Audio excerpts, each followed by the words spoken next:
banks will be banned from charging rip-off, unarranged overdraft fees under new proposals. The Financial Conduct Authority (FCA) will also ban fixed daily or monthly fees and force banks to advertise a single interest rate for overdrafts. Fixed fees, which charge a customer a set amount for entering their overdraft, will also be banned. High street lenders made more than £2.4 billion from overdrafts in 2017, with 30% of that coming from unarranged borrowing. Under the new proposals announced on Tuesday, banks will no longer be able to charge different rates for arranged and unarranged borrowing. Research has shown that just 1.5% of customers pay half of unarranged overdraft fees, with those people disproportionately living in deprived areas.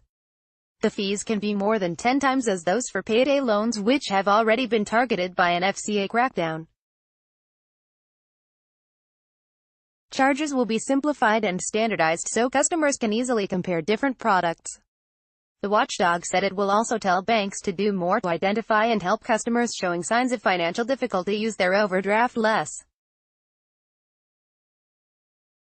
However, the changes will not come in until at least June 2019, after the FCA has considered feedback and published a policy statement. FCA Chief Executive Andrew Bailey hailed the reforms as the biggest intervention in the overdraft market for a generation. "It is clear to us that the way banks manage and charge for overdrafts needed fundamental reform," he said.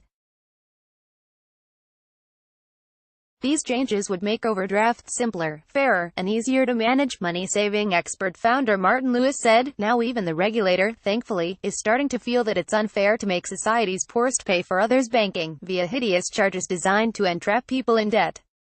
He said the reforms were on the right track, but repeated a call for a cap on the total cost of an overdraft. Step change. Debt Charities head of policy Peter Tutton welcomed the robust proposals. Almost half of Step Change's clients were in their overdraft when they contacted the organization. These changes should help to disrupt the toxic debt spiral effect that overdrafts can create, trapping people in a persistent cycle of overdraft debt, Mr. Tutton said. Requiring firms to intervene earlier and more meaningfully when their customers show repeated use of overdrafts is hugely important, too, Jenny Allen, managing director at Which Money, said. Finally, banks will no longer be able to charge rip-off unarranged overdraft charges, which have long penalized their customers, many of whom can afford it the least. Which has campaigned on this issue for years, and today's strong action from the regulator will come as a massive relief for all those regularly hit with such extortionate charges, which cost some people thousands a year.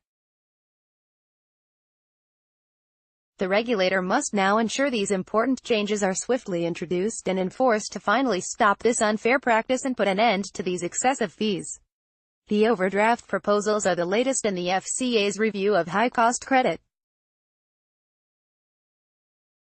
A price cap has been imposed on payday lenders, and the regulator has also proposed a cap on rent-to-own providers as well as greater consumer protection on store cards and catalog credit.